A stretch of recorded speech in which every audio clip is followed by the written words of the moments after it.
Welcome back to Popcorn Diaries. On today's episode, Joe and I are going to be going head to head. Now, Joe has picked a movie that he very much likes and is a movie that I just cannot stand.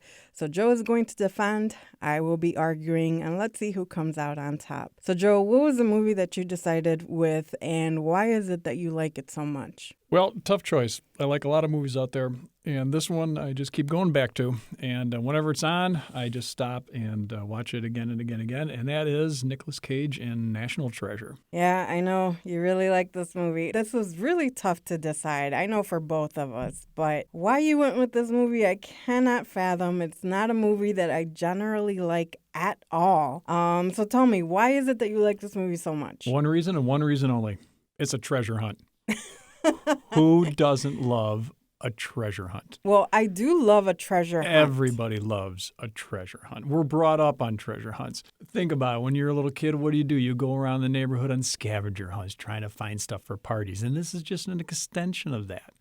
Everybody loves treasure hunts. I do love a good treasure hunt. Oh, this is an outstanding treasure hunt. This was not a good treasure hunt. This was a total massacre of what a treasure hunt should be. I disagree. It starts out great with a little bit of backstory when he's a kid. They build up.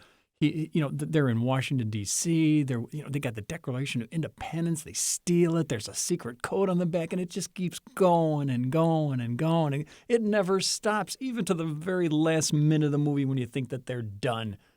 They're not done. What more could you ask for in a movie? It's engaging. The acting across the board is unbelievably good and convincing. There's not a bad actor out there in this entire movie. And again, I could watch this again and again. And there's no cheap special effects or anything like that. It's just good, old-fashioned storytelling. I have to disagree. For one, the storytelling is just pretty much, let me lead you down a path of breadcrumbs that are already laid out for you that you're going to know instinctively to follow to figure out all these clues. And they figure them out without any problem whatsoever. Well, that's what a treasure hunt's all about. No, a treasure hunt like this takes clues that are going to give you some time to work out. Oh, no, hang on. Not just, oh my God, I see the shadow. There's the clue. That's ridiculous. It's more than ridiculous.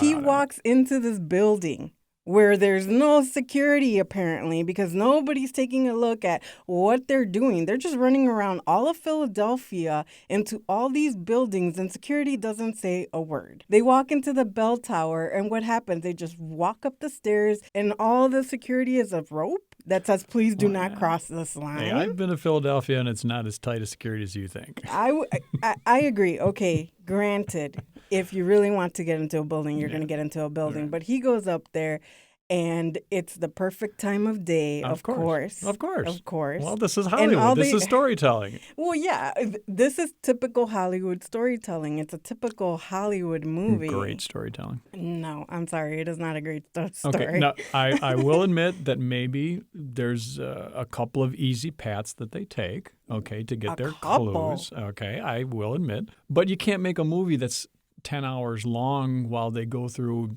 weeks and weeks and weeks of finding little clues. You got to put it into a 2-hour deal like most movies are. And I thought they did a great job of putting them all together because just when they're done finding a clue and acting upon that clue, they find another one and they find another one. So you're always off guard. You're always thrown off base, so to speak. And it's like, oh, what are they going to find next? And with the dollar bill and the thing that's And when I watched this movie, first of all, that dollar bill isn't even plausible. It doesn't matter because when they pulled out the dollar bill and they said, look at this. I was watching the movie. I pulled a dollar bill out of my pocket and I started looking at it.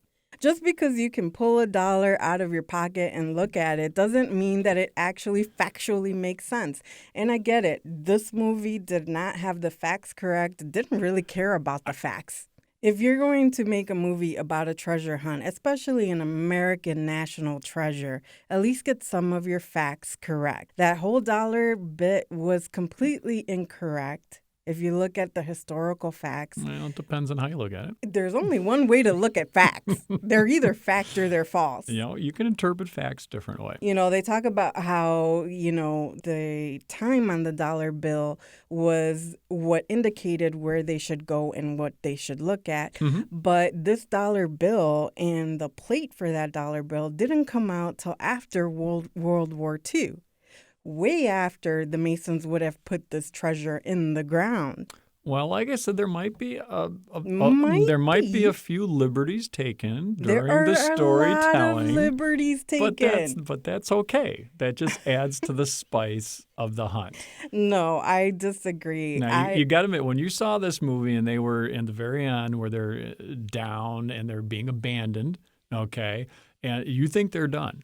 Okay, you think that's it. They're just going to rot down there in that hole down there and maybe not even ever get out or something like that. No one figured that the treasure was just one doorway away. Come on, that was what a great ending. And then it's not over. Then they find the treasure. And then he goes up and he basically gives the treasure back. Oh, how can you not love a story like that?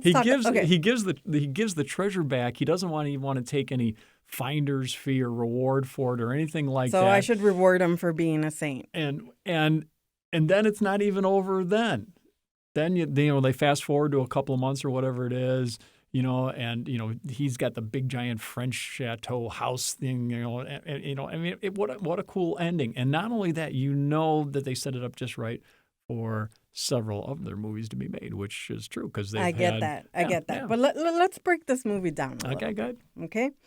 We start off with this treasure hunt, and I get that.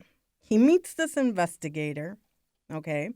And while he's going there to tell him that somebody might be planning on stealing the Declaration of Independence, he happens to see that they're going to have a gala, which he is able to find the information to all the secrets behind how the Declaration of Independence has security measures in place, which then allows him to circumvent them so easily. But even then, he gives clues to the person that is working the security for that event. We follow that up throughout the movie where every time he gets the clue, he is able to circumvent security. He is able to figure out the clue with minimal little clues left behind. It's just minimal information, and he right away gets the clue, right away figures it out. Right away, it's the nick of time for him to be there in the right place at the right time. But that's the way this character is that Nicolas Cage plays. But let's keep going. No, hang on. You got to remember the backstory in this. He comes from a generations of treasure hunters and history buffs. So, of course, this kind of stuff's going to come easy to him. I had no problem believing that he could figure everything out. Yeah, Even absolutely. with that background, it's just too easy. It's too easy.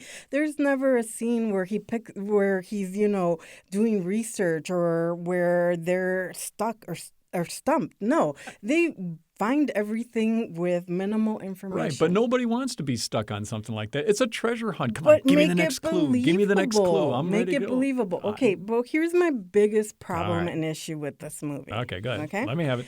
So as we go through all this treasure hunt and everything happens, we have a Mason.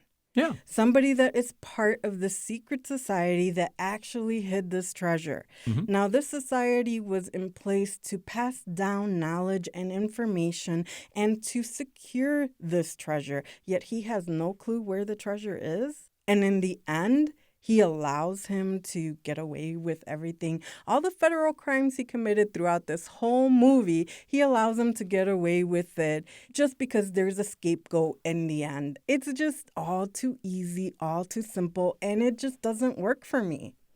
Okay, first off, what makes you think they didn't know where the treasure was? Why didn't he stop them? I probably just wanted to find out how much they really knew and just how much they could. But if his job is to protect that treasure from being ransacked or being destroyed, why would he think that it was okay for them to find it? Because it's part of the treasure hunt. You got to find out how far somebody can go. I mean, if they would just nabbed them, Well, that would have been the end of the story. Well, that's no Well, good. I know that that's no good, but I'm saying don't put somebody there that All right. has the answers all along Okay, but and just watches you as they got to fumble remember, through this. you got to remember halfway through the movie, you're dying to know if they're going to find the treasure, okay? Because it takes about half the movie to really get your arms around this thing and realize what they're going after.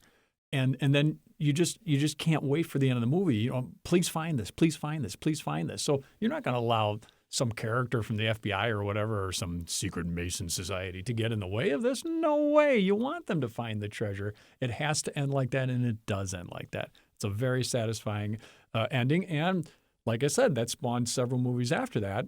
That were just as bad. Well, now the first one, I agree. National Treasure, the first movie, was the best out of the run. Okay, I go along with that. But it's a great movie, and like I said early on, I could watch this again and again. I love putting the clues together. It's just overall a really fun movie to watch. I think, there are some fun moments, but it's not enough to make a good movie for me.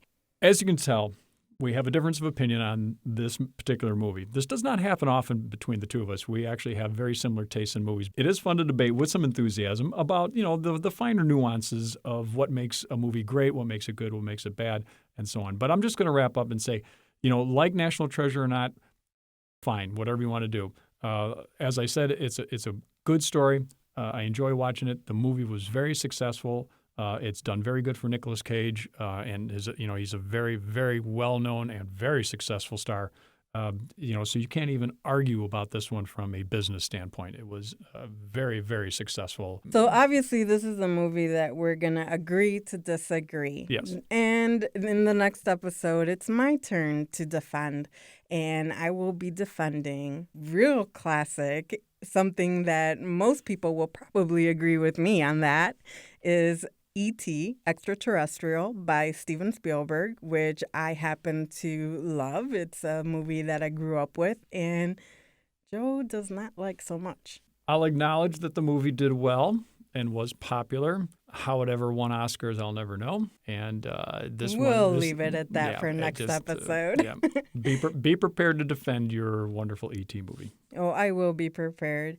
So thank you for joining us on this episode of Popcorn Diaries. As always, I'm Adriana.